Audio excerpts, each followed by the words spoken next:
Alors, je vais commencer par me présenter. Donc, je suis Sébastien Dorneval, directeur de domaine plateforme chez Veolia France. On verra à peu près plus tard ce que ça signifie le domaine plateforme. J'en parle un peu plus longuement derrière. Voilà, on va passer cette partie-là. Petit rappel de contexte au niveau de Veolia. Donc, pour ceux qui ne connaissent pas Veolia, c'est un acteur majeur sur l'environnement et la transition écologique. Veolia a trois métiers. Le métier de l'eau, le métier de déchets et l'énergie. C'est un groupe international. J'ai repris les chiffres de 2020 parce que vous avez peut-être tous entendu dans la presse qu'il y a eu une fusion il n'y a pas longtemps avec Suez pour vraiment être le leader de la transition écologique. Je n'ai pas repris ces chiffres, ils sont en train d'être validés dessus. Ce qui est important, c'est de dire qu'on est présent sur tous les continents et qu'on a une politique IT qui est exactement la même dans l'ensemble du groupe. Voilà. L'IT chez Veolia, c'est déjà une marque qu'on a nommée ISIT. Donc, en fin de compte, ISIT, c'est au niveau du siège, c'est la DSI du siège du groupe qui fait appliquer une stratégie commune à l'ensemble des BU, les 50 BU qui représentent Veolia. Donc, la stratégie commune, c'est quoi? C'est Cloud First, avec SaaS, PaaS, IaaS. Et une animation du comité mondial dessus, des différents CIO, et une déclinaison de cette stratégie par BU. Donc, moi, j'appartiens à la BU France, qui est une des plus grosses BU de Veolia. C'est quoi l'approche Cloud First? En fin de compte, l'approche Cloud First, on l'a initialisée en 2015. C'est assez tôt. Alors, on peut même partir du principe qu'on a commencé en 2012 avec le passage sur G Suite, qui s'appelle maintenant Workspace, Google Workspace, dessus. En 2015, on a commencé les prémices de la montée sur le cloud, plutôt par opportunité au départ, et après, en construisant une vraie stratégie, une fois qu'on a vu les débuts de bénéfices. On a lancé aussi d'autres stratégies qui sont la stratégie SATAWAD. Vous avez dû entendre ces termes-là dans d'autres grandes entreprises du CAC. C'est le fait d'avoir cette logique de pouvoir se connecter partout en télétravail, localement, avec un niveau sécurisé et avec des devices agnostiques. Voilà. Pour ceux qui m'ont vu venir, je n'ai pas un PC. Donc, par rapport à cette logique-là de cette stratégie Growth, on a progressivement migré de 2015 jusqu'à à peu près 2019, 80% de nos assets cloud. On a fait un peu une pause parce que les derniers pas sont toujours les plus compliqués. C'est toujours des infras ou basés sur des éditeurs qui ne sont pas migrables sur le cloud dessus. Mais on a fermé nos derniers data centers physiques l'année dernière dessus. Donc on a 100% cloud avec une petite année un peu de baisse où le budget ne le permettait pas. Ça, c'est pour dire où on en est par rapport à cette transformation. Maintenant, donc je ne vais pas vous parler trop de la migration parce qu'elle est passée mais plutôt de l'expérience qu'on a de piloter un SI dans le cloud et de ses bénéfices, notamment au vu de la transformation de notre organisation, de l'IT qu'on a engendré dessus, et qui l'a accompagné en fin de compte.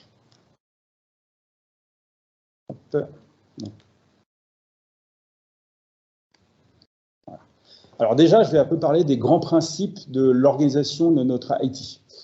Donc, je ne vais pas décrire tous les filiales et ainsi de suite, ce n'est pas l'objectif, c'est pour que vous compreniez bien comment elle est alignée sur l'architecture d'entreprise et les différents processus métiers que nous avons chez nous. Veolia, il y a trois grands domaines d'activité de filière métier. Le consommateur, pour tout ce qui est la réponse au consommateur, que ce soit des agences en ligne, des centres de services.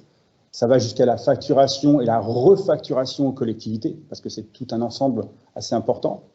Le deuxième grand métier, forcément, le prioritaire, c'est la gestion, le SI, ce qu'on appelle l'opération. Donc aujourd'hui, notre métier, c'est alors moi je suis à France, donc c'est de maintenir et opérer les stations d'épuration, les stations d'eau potable, maintenir le réseau d'eau et maintenir toute cette cohérence-là. Donc pour ça, forcément, on a un SI de gestion avec beaucoup d'applications. Et le SI transverse, qu'on appelle le SI transverse, c'est toutes les fonctions transverses support d'une entreprise, RH, finance, développement commercial, ainsi de suite. Donc dans notre logique, on est organisé au niveau de la DSI, un SI avec toutes des équipes liées sur ce SI-là en face de la filière métier correspondante dessus. Avec un principe très important, you build it, you run it. Donc en fin de compte, ces domaines-là sont autonomes pour construire leur application, les faire vivre et en être responsable de bout à bout dessus.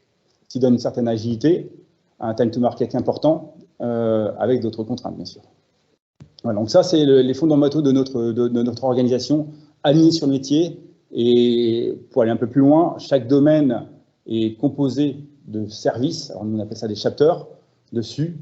Et il est découpé, ces services sont découpés, ils sont orientés sur un processus clé d'entreprise. Si je parle du domaine opération, je peux avoir un service clé qui s'appelle gestion des interventions, et c'est l'ensemble du processus de la gestion des interventions de bout en bout, avec toutes les applications qui en font partie, qui sont gérées par la même équipe. Et cette équipe-là, elle a des business, elle gère le client, elle gère les ops, elle gère les devs.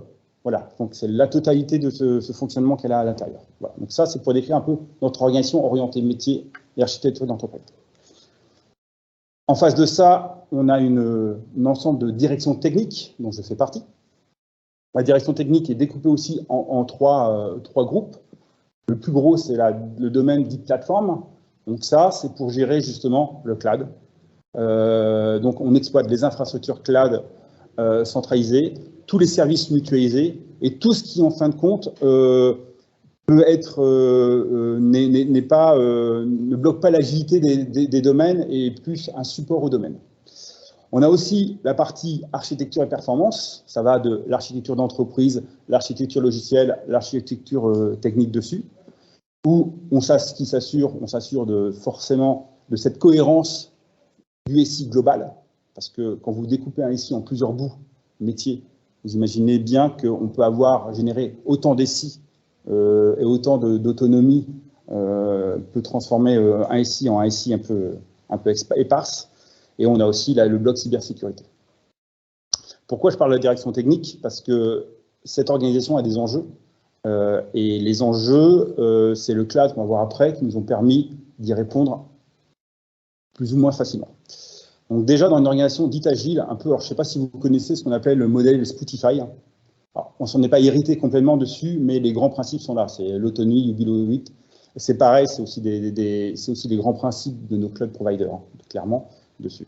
Donc, les enjeux que nous avions, c'est rendre autonomes les domaines métiers sans les rendre indépendants. C'est-à-dire sans qu'ils fassent n'importe quoi, sans léser la sécurité, léser les normes d'architecture, léser les normes les building blocks importants pour construire un SI et le faire vivre. On voulait aussi réduire les activités qui n'apportent aucune valeur au niveau du client final. Rendre accessible à notre métier les nouvelles technologies, donc tout ce qu'on peut hériter du cloud dessus. Faciliter la prise de décision. Donc là, je prends un exemple très simple. Quand je lance un projet, je ne vais pas me poser la question sur les investissements que je dois faire. Je lance mon projet, je monte les services qu'il faut sur Amazon. Alors, je dis Amazon parce que nous sommes sur Amazon, entre autres. Et si le projet, pour une raison quelconque, n'atteint pas le niveau de maturité, il s'arrête au niveau du POC, bah, du jour au lendemain, j'ai dépensé rien du tout. J'ai pas eu un frein à l'investissement parce que simplement mes décideurs ont risqué aucun investissement sur ce sujet-là. Et le dernier point, et le plus important pour nous, s'assurer de garder la maîtrise, la vision globale du SI versus l'agilité de notre SI. Pourquoi le cloud sur ce sujet-là nous a aidés? On va parler d'une approche un peu CloudOps. Donc, effectivement, avant, souvent, on parle de DevOps. Et là, je vais parler plutôt de CloudOps. CloudOps, c'est quoi? C'est comment on gère les infrastructures dans le cloud, là où et de quelle façon on le gère et pourquoi on le gère différemment quand on est dans le cloud que quand on est dans des data centers classiques. Donc le CloudOps, pour nous, c'est quoi? C'est la fusion entre à la fois le monde des opérations, donc maintenir les infrastructures, les services, le réseau, ainsi de suite, le monde du DevOps derrière, avec les nouvelles possibilités que nous apporte l'architecture cloud dessus, les services managés et ainsi de suite. On va en parler un peu plus tard. Hop. Donc les bénéfices pour nous du service CloudOps. Alors il y en a plein. Aujourd'hui, le premier, c'est un nouveau métier qui s'est créé dessus, c'est le FinOps. Aujourd'hui, c'est quoi le FinOps? C'est que quand vous allez présenter à votre directeur financier le fait qu'il doit nous donner une carte blanche, enfin, voilà, pour payer des infrastructures, et on ne peut pas lui dire du jour au lendemain si ça va monter, si ça va descendre, mais on veut lui dire, voilà, on va consommer en location, et à la fin du mois, je vais te dire combien ça coûte. Il ne la donne pas facilement, sa carte bleue, mais il la donne quand, derrière, on lui assure d'un dispositif, d'une gouvernance, qui assure qu'à la fois, ses coûts sont gérés, et à la fois, en plus, on lui promet de les faire descendre. Donc ça, c'est toute la partie FinOps qu'on a mis en place. Donc, quelques exemples de FinOps derrière, c'est simplement de l'animation avec les équipes, de s'assurer qu'on consomme ce qu'on a besoin et pas plus. Donc, quand un service applicatif a besoin d'être ouvert de 8h à 19h, par exemple, à 19h02, il n'a pas de raison d'être allumé. Donc, à 19h02, on ferme le service, économie, sobriété, plus d'énergie, plus rien dépenser dessus. Si un service a besoin, parce que c'est un service support qui doit être ouvert jusqu'au samedi matin, ben samedi matin à midi 3, on l'éteint aussi. On ne l'éteint pas, il n'y a pas quelqu'un qui s'amuse à l'éteindre derrière, forcément, tout ça est automatisé. Un autre exemple, on a des campagnes de facturation, par exemple, donc des campagnes métiers. Une campagne métier, c'est quoi? C'est 3 mois dans l'année, une activité, une suractivité, et le reste du temps, une activité moindre. Ben, pareil, pendant cette suractivité, on a peut-être une dizaine, une vingtaine de serveurs qui sont allumés. Pendant l'activité de moindre, on a peut-être 3 serveurs allumés. Donc, on est vraiment par rapport à la demande et donc à la consommation qui est liée à cette demande-là. Donc là, on pourrait dire, avant, on achetait des serveurs fixes. Là, on les paye un peu plus cher, peut-être en location. Donc, alors, je ne parle pas de la dette technique et tout ce qui va avec. Par contre, on est au plus juste de notre consommation. Donc, derrière cette logique de FinOps, on a une réduction de coûts parce qu'on est au plus près de nos besoins. Voilà. Ça, c'est la partie FinOps. La partie proactivité, c'est quoi? C'est qu'aujourd'hui, pour faire du DevOps, du CloudOps, ainsi de suite, on voulait donner l'agilité à notre métier. Pour qu'il soit agile, notre métier IT, ceux qui développent les applications. Il fallait que créer des serveurs, créer des services soit le plus simple possible. Donc, à la place de faire des demandes, des devis, comme dans beaucoup d'organisations où on a l'exploitation, on va leur faire des devis, ça te coûtant un serveur, ainsi de suite, bah là, ils ont une console. Une console où ils vont créer eux-mêmes ou par codage générer des infrastructures. Et toute cette génération-là est sous notre contrôle par contre, c'est-à-dire que nous avons défini des règles pour que le serveur qui est généré respecte les bonnes règles de nommage, que s'il doit passer sur s'il doit être exposé, qui passe par toute une logique de vérification avec la sécurité avant d'avoir son aval. Mais voilà, on est dans une logique où à la place de faire des demandes et des réunions sans cesse, tout est demande, quoi. Donc on est avec un système de portail où on peut soit le faire directement sur le portail, et on va de plus en plus sur des logiques qu'on appelle de infrastructure as a code, où tout est codé. Ça répond aussi à une question qui avait été posée à Xavier. Comment on fait de la réversibilité? Ben nous, nos assets réellement, c'est GitHub, enfin du Git avec notre code. Notre code infrastructure, il est aussi sur du Git derrière. Et demain, nos bases de données, forcément avec tout ce qui est sauvegardé, je veux changer. Si mes providers me fournissent les mêmes services, le niveau VM, on l'a partout, je prends le code, je l'exécute, je change de provider parce que cette infrastructure as a code permet de changer de provider facilement, et je génère sur un autre cloud provider. On le fait, on a 2 providers, on sait le faire sur au moins 2 de nos providers sans aucun souci. Voilà. Donc ça permet dessus. Ça limite aussi l'usage de certains autres services, parce qu'on ne peut pas faire ça sur l'ensemble des services des providers, mais en tout cas, les services les plus importants, on est capable d'avoir cette logique-là. C'est ce qu'on appelle chez nous le cloud agnostique. C'est être capable d'être pas dépendant d'un provider, être capable de pouvoir bouger à un moment donné. Si les prix s'enflamment sur un des providers, on dit non, non, à un moment donné, on est en vendor locking, ce qu'on appelle, on pourra en sortir dessus. Automatisation, pareil, on en a parlé. Alors, je vais cliquer ça, il y a pas, je vais répéter, automatisation, automatisation et encore automatisation. Il n'y a que ça, il n'y a que ça. De toute façon, nos cloud providers, s'ils sont arrivés à ce niveau-là, c'est parce qu'ils ont automatisé. Et si on veut un SI modulable, où il n'y a que la valeur métier qui importe dessus, c'est l'automatisation. Donc ça, je vais en reparler, mais c'est vraiment notre créneau.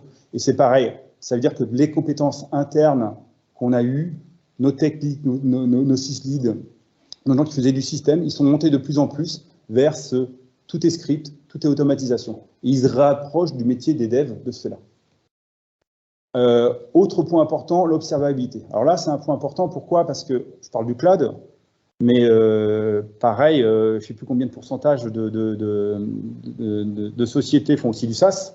Bon, on a le même problème, hein, c'est que je commence à avoir des SaaS providers dans tous les sens, avec des cloud providers. Donc, à un moment donné, le SI, il devient très agile, mais difficilement observable. C'est-à-dire qu'à un moment donné, j'ai des processus métiers qui sont en SaaS, des processus métiers qui sont en cloud, PaaS, d'autres qui sont plutôt gérés en IaaS dessus. J'ai besoin d'avoir une visibilité de bout en bout. J'ai besoin de voir les performances qui vont d'appli en appli. Donc, c'est ce qu'on appelle l'observabilité. C'est la supervision, plus un mélange de logs, de traces. En fin de compte, c'est vraiment comment on récupère l'ensemble des données pour, quelque part, avoir une vision à 360, à la fois des scénarios utilisateurs, donc des disponibilités, à la fois de problématiques de performance et supervision. C'est ce qu'on appelle l'observabilité, c'est les nouvelles... on a des outils qui font de plus en plus ça, et on est obligé de le faire. On est obligé de le faire parce qu'à un moment donné, on travaille avec du SaaS, on a besoin d'avoir cette visibilité de notre récit et sa modularité.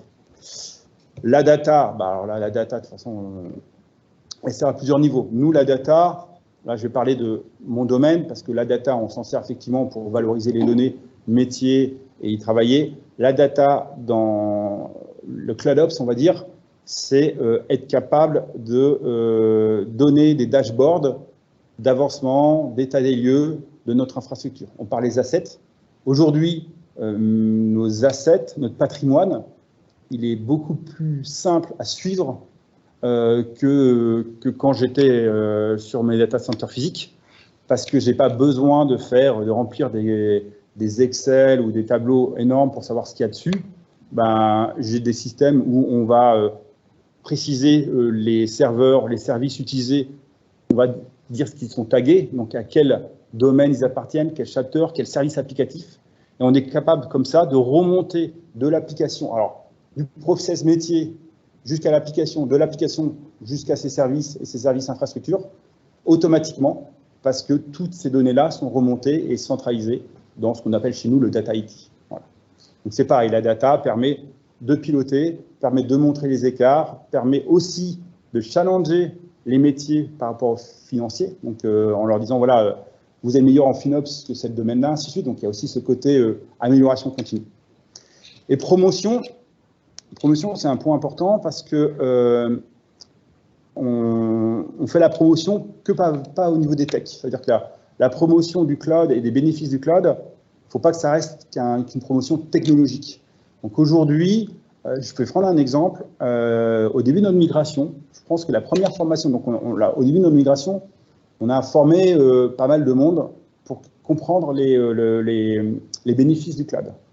On a fait faire une formation d'une demi-journée pour les décideurs, mais pas les décideurs IT, hein, les décideurs, le métier, pour que le métier comprenne pourquoi, à partir de maintenant, on allait leur rabâcher le cloud, et pour qu'ils comprennent pourquoi c'était important d'y aller pour nous, c'était important pour être au time to market pour eux, ainsi de suite. Donc on a commencé par les former, et ça allait très loin, hein, du directeur général jusqu'à... Voilà. Parce qu'à un moment donné, il faut un sponsoring fort, il faut une cohérence pour comprendre pourquoi on trace une stratégie de 3-4 ans dessus. Donc ça, on l'a fait. On a formé forcément les équipes internes, ainsi de suite. Aujourd'hui, on est plus dans une logique de maintenir cette formation. Et on a même une équipe à l'intérieur de mon domaine, qu'on appelle la Cloud Academy, qui est chargée de s'assurer que les nouvelles personnes entrant dans la boîte ont le bon niveau d'acculturation pour comprendre les enjeux du cloud, mais pas que, bien sûr, mais déjà ces enjeux-là, et s'assurer que ça soit quelqu'un de très technique ou un manager, bah, un manager, il va faire ce qu'on appelle la cloud discovery, et forcément, il rentre dans la boîte, il va savoir les principes IT qu'on doit avoir chez nous dessus. Voilà. C'est la promotion, on travaille comme ça. La promotion aussi, c'est la promotion des offres, des services auprès des différents domaines. La promotion va aussi dans ce qu'on appelle des guildes. Donc, on organise des guildes où on permet aux différents acteurs éparpillés dans les domaines de se revoir, de discuter pour partager leur retour et faire évoluer la connaissance globale de l'IT. Voilà. Alors, attendez, ça va. Je continue. Alors, j'ai parlé de quelques leviers qu'on a utilisés. J'en ai pris, il y en avait tellement, mais je peux en prendre pour faire des focus. Typiquement, un levier important pour faciliter cette autonomie des domaines métiers qui développent versus l'architecture technique, on va dire, c'est d'utiliser de plus en plus de services managés. Un service managé, c'est-à-dire que c'est quelque chose qui est conçu by design, sécurité, scalable, résilient. C'est-à-dire quelque part, il n'y a pas à se poser est-ce que je le sauvegarde, est-ce que je le maintiens, c'est compris dans cette offre-là. Ce qui fait que ce travail qui est fait par le provider, c'est plus de temps pour les équipes pour travailler sur amélioration des applications, amélioration des services, ainsi de suite. Autre point hyper important, forcément, quelques leviers, c'est une maturité dans l'outillage et l'automatisation.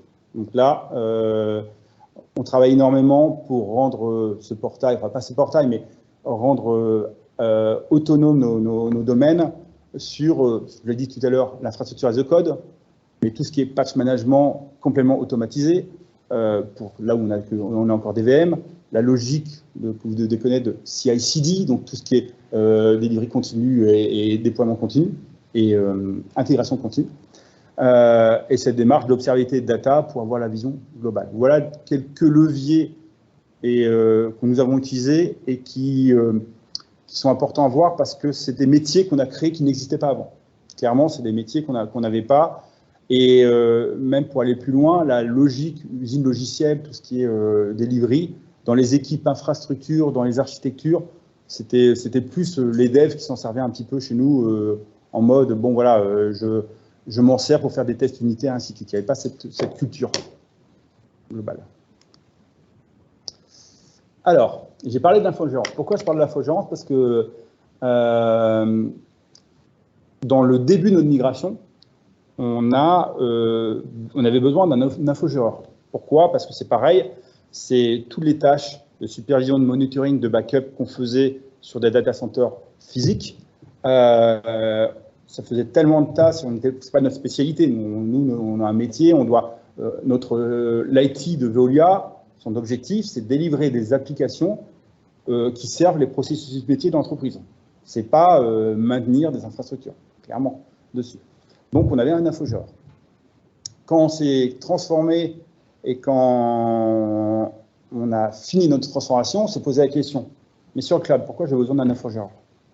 Et qu'est-ce que fait l'infogéreur que je ne saurais pas faire maintenant que mes infrastructures ne tombent plus jamais, quasiment? Il faut que ça soit clair. Il y a le nombre d'incidents que j'avais à traiter sur des problèmes de maintenance existantes dessus, sur les infra vétustes, à maintenant, l'incidentologie a complètement descendu. On utilise de plus en plus de services managés qui sont résilients. Voilà. Et on a des domaines qui sont autonomes, et ça veut dire qu'ils se rendent compte que faire de l'astreinte sur des applications, demander de l'astreinte sur des applications qui n'ont pas besoin d'être en astreinte parce qu'ils ne sont pas critiques, parce qu'ils ne tournent pas de nuit. Donc, ils ont revu ce modèle-là. C'est-à-dire que le métier a compris qu'aujourd'hui, ça sert à quoi de faire des astreintes sur des applis qui n'ont pas besoin. Avant, on ne se posait pas la question, c'était généralisé. Astreinte partout, il fallait le niveau de service. Donc, vu que ce mindset-là a changé, ils sont appropriés les contraintes de l'IT, enfin les contraintes de l'infrastructure, l'infogérance a disparu. Donc, c'est pareil, c'est un métier qui a disparu chez nous. On a internalisé l'infogérance parce qu'on a encore des sujets où on a besoin de l'astreinte, mais ce n'est pas du tout le même volume. Voilà, ne pas conduire sur un modèle de supervision historique, tirer pleinement profit des outils cloud. On est allé, et là je fais un petit focus automatisation, on est allé tellement loin sur l'automatisation qu'aujourd'hui, on n'a plus de N1, c'est-à-dire que le N1, souvent, c'est la personne qui était derrière l'écran et qui s'assurait de voir les alertings dessus. Aujourd'hui, il n'y en a plus aucun chez nous. Il y a tout un système, par contre, on continue à avoir de la supervision dans tous les sens, forcément, dessus, sauf c'est remonté et automatisé. Quand il y a des alertes, et même pour de l'astreinte dessus, il y a des équipes d'astreinte qui restent dessus, mais elles sont appelées directement par tous les systèmes possibles, téléphone, si on n'arrive pas, escalade managériale, ainsi de suite. Mais tout ça est automatisé, organisé sur une chaîne complète qu'on a créée dessus. C'est-à-dire qu'aujourd'hui, je suis manager d'astreinte, aujourd'hui, mais managériale. Si une astreinte ne répond pas au bout de 3-4 relances automatisées, la 5e relance va directement aller sur mon téléphone dessus. Et ça, je n'ai pas quelqu'un qui m'a appelé derrière. Tout ça a été automatisé dessus. Et ça, c'est rendu possible aussi parce que dans le monde cloud, tout est API. Donc, tout est interrogeable dessus. Tout est facilement interrogeable. Donc, les alertes sont interrogeables. Tous nos outils SaaS aussi parlent de API first. Et donc, c'est l'interconnexion de ces différents services est beaucoup plus simple qu'avant. Alors, bon, je vais peut-être aller vite, parce que je sais que j'ai un bon débit en communication. En synthèse, les bénéfices de tout ça. Un meilleur time to market. Donc ça, c'est plutôt orienté sur notre organisation. Organisation orientée métier, très important parce qu'on est vraiment à la coupe du métier et on délivre rapidement ce que le métier nous demande, parce qu'on n'est pas en train de passer en interne à faire de devis, ainsi de suite. Ils sont objectivés dessus. L'autonomie, ça limite énormément de réunions. C'est-à-dire qu'aujourd'hui, nos équipes, alors il y a aussi un principe fondamental, c'est que les équipes donc, de service de ce qu'on appelle les chapters ne dépassent pas 10 personnes. C'est le principe des pizzas. C'est-à-dire qu'à un moment donné, si on veut faire des réunions, des daily meetings, ainsi de suite, on ne peut pas faire des réunions à 40. Donc, généralement, il faut que ça puisse tenir dans une salle ou devant un tableau de management visuel. Donc, la moyenne est entre 7 et 10, mais pas plus, des équipes plus grosses que ça, parce que si on va plus bas, on perd de l'agilité, on perd de la communication, donc c'est l'unité de base de nos équipes organisationnelles dessus. Et prise de décision rapide, toujours par le même principe, parce qu'on prend vite, parce que tout le monde est au courant, tout le monde est mis dans le bain. Les principes agiles. Des compétences internes techniques valorisées. Alors, je voulais en parler, ça, parce que ça devient même, j'aurais tendance à dire, presque un problème chez nous. Comme on l'a introduit au départ, on a été assez tôt sur la migration. Donc aujourd'hui, je prends un exemple, j'ai 1 ou 2 collaborateurs qui sont partis chez mon fournisseur parce qu'on était bon sur ce niveau-là. C'est-à-dire qu'effectivement, en termes de valorisation, on allait assez vite, donc on est monté vite en compétences et on a des gens qui sont été un peu en avance de phase sur cette partie-là. Et on a des internes qui sont assez tiraillés parce qu'ils ont une certaine valeur. Je ne le cache pas, c'est arrivé dessus. Mais ça les a valorisés. Pourquoi? Parce que leur métier a été valorisé. C'est-à-dire qu'aujourd'hui, ils faisaient beaucoup de choses, de tâches à peu de valeur, là où maintenant, ils ont appris des nouvelles connaissances, ils savent tout scripter, le dev leur dit quelque chose. Et on a transformé, c'est-à-dire qu'aujourd'hui, il n'y a aucune personne qui est partie, mais on les a tous formés pour les monter dessus. Et aujourd'hui, on a des gens qui sont hyper contents. Enfin, je leur parle et je le dis comme je le pense, parce qu'on fait des Vox régulièrement chez nous dessus, parce que ça les a valorisés et puis parce qu'ils ont, c'est maintenant, ils sont experts techniques, CloudOps, voilà, ils ont des termes qui vont bien dessus. Et puis, c'est un autre métier. Ils ont appris un autre métier, quoi. Un métier qui est valorisant.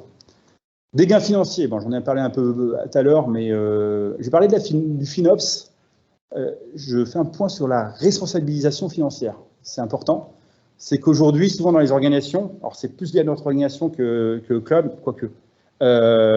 Souvent, vous avez une organisation avec, on appelle des études d'un côté, qui développent, qui conçoivent les applications, et puis il y a l'exploitation. Et puis quand l'exploitation veut faire comprendre aux études qui eux-mêmes parlent à leur métier qu'il faut faire des investissements, que leur dette technique est en train d'augmenter, bah souvent ils tombaient contre un mur parce que ce n'est pas le problème des études. Les études, ils développaient des applis, ils n'avaient pas besoin de cette problématique-là. Sauf que quand on fait une organisation où ils sont responsables du run et du build, la responsabilité financière passe aussi chez eux. L'optimisation passe chez eux. Donc de ce fait-là, leur discours est complètement différent. tu es en responsabilité de ton process métier, des applications qui vont derrière et des coûts des infrastructures qui vont derrière. Parce qu'on est à ce niveau-là, c'est-à-dire moi, mon domaine, on refacture directement au niveau de l'application les coûts d'infrastructure. Donc, on le refacture avec cette logique-là. Ben forcément, le FinOps est hyper important pour eux parce que c'est dans leur budget, dans leur PNL. Donc, de ce V-là, c'est simplement sain comme méthode. C'est sain, on remet au plus près aux responsables la responsabilité financière, la responsabilité des réalisations. Et voilà, donc j'en parle parce que c'est un des avantages que j'ai trouvé de notre organisation. Et une organisation favorisant la vision de l'architecture d'entreprise par l'ensemble des acteurs de la DSI. Alors, l'organisation aide parce qu'on a ce découpage natif métier. Ça veut dire que quand on parle d'appli à tous les niveaux de l'entreprise et au plus bas niveau, qui est l'infrastructure la plupart du temps, ben maintenant ils savent de quoi on parle parce qu'au moins ils savent quand c'est un service donné qui en parle, ils savent dire à quoi correspond ce service parce que c'est très transparent dans notre organisation. C'est pas, c'est vraiment des services directs comme ça. Ça parle aussi parce que on est en train donc on évolue dans notre migration vers le cloud et de plus en plus pour répondre à des aspects notamment de sécurité, mais pas que. On est en train de travailler de plus en plus sur créer quelque part des data centers virtuels liés au niveau de la maille du service applicatif ou du service en fonction s'il est très sensible ou pas. Ça, c'est pareil, c'est toujours pour cette modularité. À un moment donné, s'il y a un problème sur une application, on peut l'isoler facilement de cette façon-là. Ça facilite des coûts aussi. Ça facilite parce qu'aujourd'hui, j'ai peut-être un îlot technique avec une application qui répond à un process métier. Demain, ça sera peut-être une application dans le SaaS. Donc, en termes de modularité, il faut pouvoir, après-demain, prévoir que cet ensemble-là cohérent, il puisse bouger dessus. Et là, c'est là où on travaille beaucoup avec les architectes d'entreprise, c'est-à-dire qu'on travaille sur la cohérence de tous les stacks, sur mes process métiers représentés par des API, représentés par des data centers virtuels isolés dessus, et pas un grand data center dessus, avec une responsabilité verticale de l'ensemble. Je crois que c'était... J'ai fini.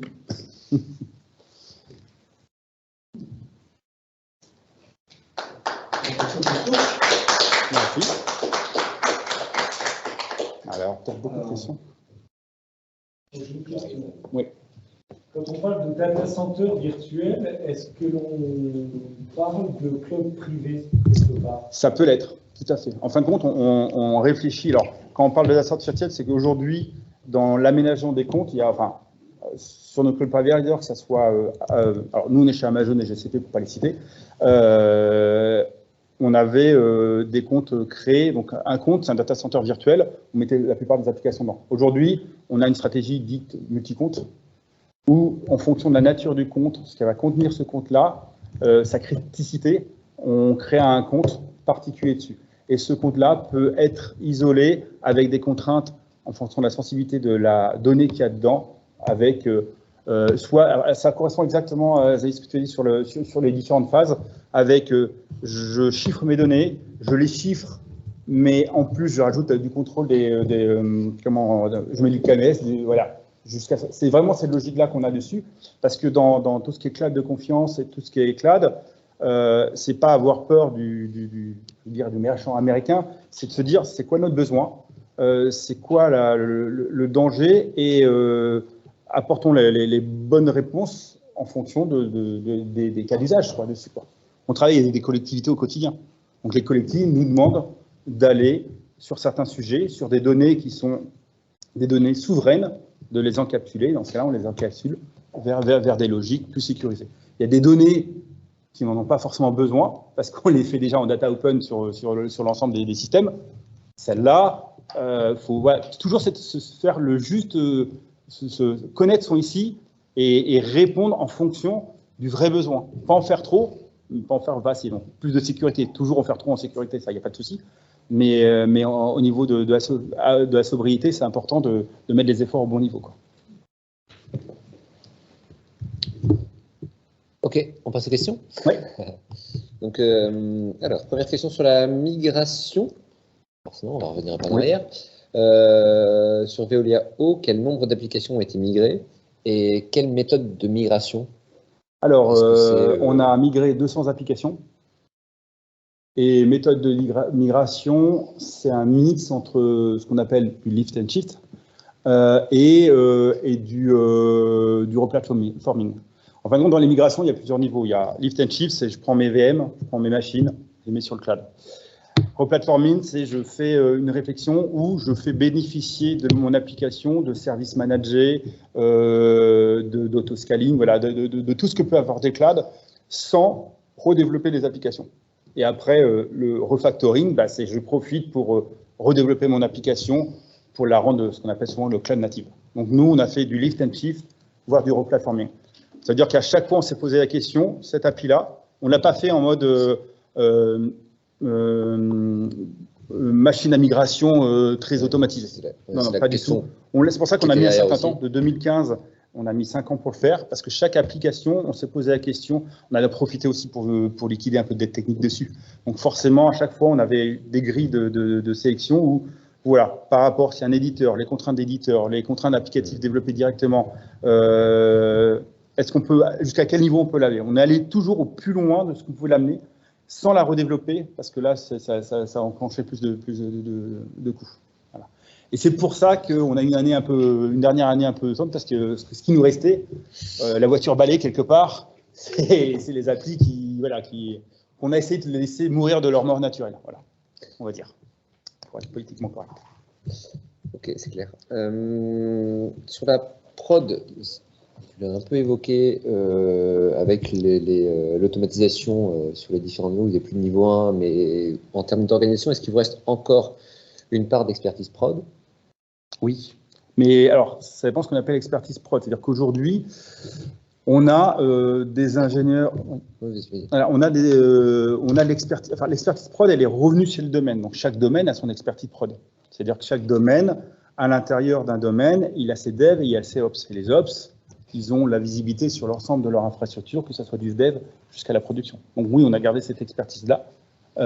Et on a gardé une cellule d'exploitation chez moi qui permet d'aider et d'accompagner ces ops quand ils ont besoin d'expertise NIF 3 un peu plus.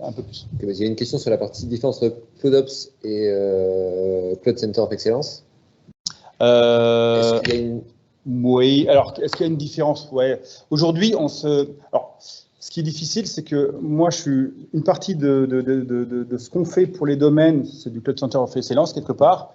Et aussi, on a cette logique de dire, mais je suis aussi fourni un cadre, ils s'amusent ils font ce qu'ils veulent dans ce cadre, mais il est normé, sécurisé, ils doivent respecter les normes. Donc à la fois, on a à la fois design autorité, à la fois en charge de l'architecture technique et en face de la facilitateur de ce déploiement. Donc oui, on peut dire que c'est à peu près la même chose dessus, j'ai un peu les deux. Ok. Je reviendrai à la Google Suite à la fin. Sur la partie acculturation, alors il y avait une question sur la partie métier. Donc, tu as dit que vous avez fait des demi-journées de formation côté métier. C'était sur quel sujet finalement? C'était vraiment un accent sur les bénéfices du cloud. C'était vraiment de la vulgarisation sur les bénéfices pour le métier en termes de comment nous allions répondre le plus rapidement à leurs besoins, à leurs demandes, comment on va leur faire profiter de certaines innovations, ainsi de suite. C'était vraiment très orienté sur ces... Et puis même le wording, vraiment comprendre les différents mots qu'on entend, parce qu'il y a ce point-là, et ces temps-ci, ce qu'on refait aussi, c'est l'acculturation de nos métiers terrain versus des réponses d'appels d'offres.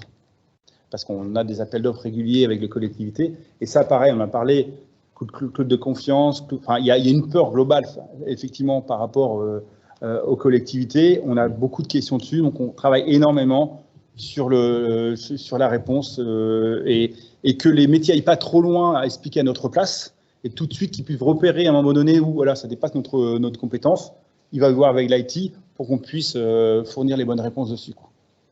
Okay. Parce que notre stratégie a des fois forcément c'est une stratégie de mutualisation pour l'informatique de gestion, mais ce n'est pas la même stratégie qu'on emploie sur l'informatique industrielle. Attention, je fais attention à la prévoyation militaire et ainsi de suite, on ne l'avait pas mis dans le cloud. Hein.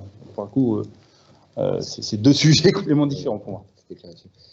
Et sur la partie DSI, alors, il y a deux questions. La première, c'était quel pourcentage de la DSI n'a pas adhéré au passage au cloud?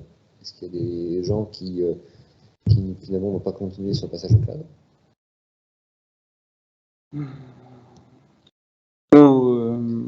J'en vois pas. Il y en a, enfin, si on a eu des gens forcément qui sont, si on a eu quelques personnes qui sont parties, qui n'étaient pas adhérentes avec la stratégie, mais ça a été très très rare, très très rare. Franchement, ça a été très très rare. Pourquoi? Parce que il y avait une peur au départ, mais vu qu'on avait cette politique de former les internes dessus, d'accompagner, on aurait pu avoir la politique classique, on prend que des prestataires et c'est les prestataires qui font ce travail-là. Mais vu que ça a été fait essentiellement par des internes, pourquoi? Parce qu'il n'y avait aucune maturité sur le marché aussi à l'époque. Il faut voir ça aussi. Donc, avoir des prestataires, les premiers prestataires qui nous accompagnaient, c'est nous qui les avons formés. Enfin, ils se sont formés comme nous, quoi, dessus. Donc, ça a peut-être aidé à aider la transformation. Ça a peut-être aidé la transformation, mais non, on a eu très peu de départs. Très peu de gens qui n'étaient pas alignés sur cette stratégie-là. Et donc, tu nous as dit qu'il y avait des formations pour les nouveaux entrants, en tout cas sur la partie cloud. Ma question, c'était aussi sur la formation continue. C'est-à-dire, comment vous continuez à former les gens au sein de la DSI? Sur les innovations. Sur les innovations, ouais. Bah, c'est pareil, cette structure Cloud Academy, elle a en charge à la fois les nouveaux arrivants, mais à la fois de faire des piqûres de rappel. Elle a un catalogue de formation. Et elle a une branche innovation où elle se maintient sur les nouveautés, plutôt avec des guildes. Alors, les guildes, en fin de compte, c'est des réunions tous les 3 mois où les experts, enfin ceux qui travaillent, qui ont le même métier, sont réunis. Et c'est pareil, c'est là où on présente les nouveautés, les choses qui peuvent adhérer, qu'est-ce qui peut les intéresser. On fait ce travail disons qu'il y a 150 innovations, on va sélectionner les 10 qui peuvent être intéressantes pour les métiers et les différents techs. Parce qu'on les connaît et on les anime derrière, quoi. Ok. La petite question Google Suite de Richard.